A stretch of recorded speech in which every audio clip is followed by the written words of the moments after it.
December থেকে June যে time frame দেওয়া হয়েছে জাতীয় নির্বাচনের জন্য প্রধান উপদেষ্টার পক্ষ থেকে, আমরা তো সেটা সমর্থন করেছি।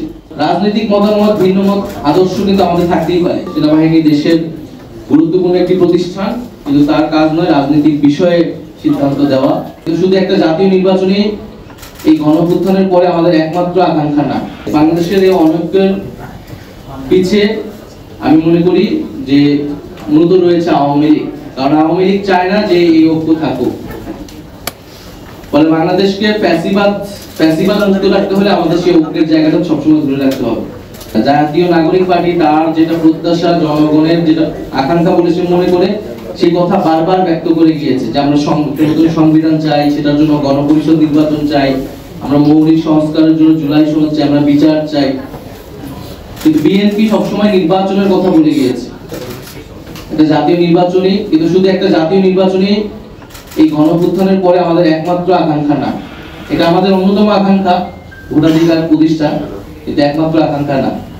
তো রাজনৈতিক মতামত, ভিন্ন মত, আদর্শ কিন্তু আমাদের থাকতেই পারে, কিন্তু দেশের স্বার্থে, আমাদের জনগণের সাথে আমাদের সব জায়গায় ঐক্যের জায়গায় যেতে হবে। আমরা এটা বিশ্বাস করি এবং আমরা সেই জন্য যে কোনো সময়ের জন্য আলোচনার জন্য আমরা প্রস্তুত আছি।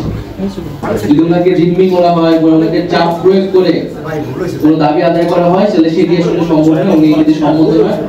দ্বিতীয়ত, গণঅভ্যুত্থানের পরে পরবর্তীতে দেশের মৌলিক কিছু পরিবর্তনের জন্য উনি দায়িত্ব নিয়েছেন বলে উনি মনে করেন, এই জনগণের প্রত্যাশা।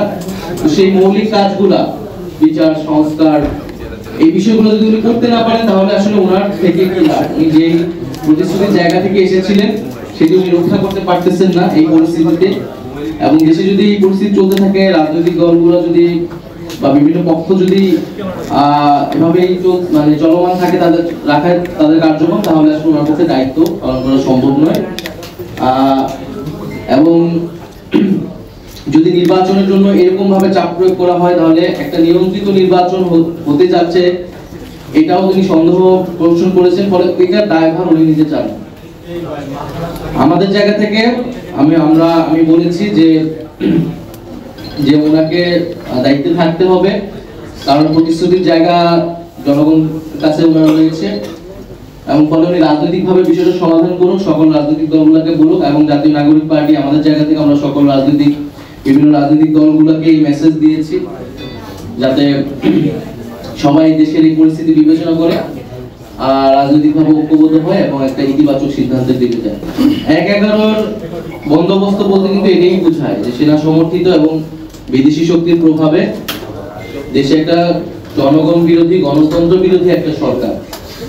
আমরা ৩ আগস্ট থেকে এবং ৫ই আগস্ট বা সেই সময়টাও কিন্তু বারবার এই কথাটা, ৫ই আগস্ট যদি আমাদের সংবাদ সম্মেলন দেখেন, বৈষম্য বিরোধী ছাত্র আন্দোলনে আমরা কিন্তু বারবার এটা স্পষ্ট করেছি যে গণঅভ্যুত্থানের সমর্থনে জনগণের পক্ষে সরকার হতে হবে, যারা গণতন্ত্র এবং সংস্কার নিশ্চিত করবে।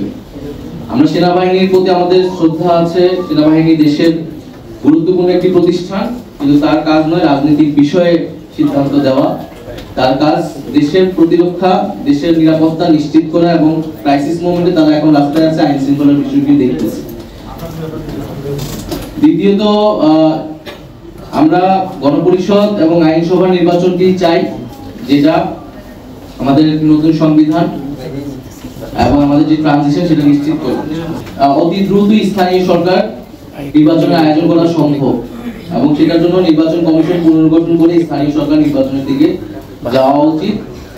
আর ডিসেম্বর থেকে জুন যে টাইম ফ্রেম দেওয়া হয়েছে জাতীয় নির্বাচনের জন্য প্রধান উপদেষ্টার পক্ষ থেকে, আমরা তো সেটা সমর্থন করেছি। আমরা বলছি যে তার আগেই যে জুলাই ঘোষণাপত্র, বিচার, সংস্কার, এগুলা নিশ্চিত করে আমরা জাতীয় নির্বাচনের দিকে যেতে পারি।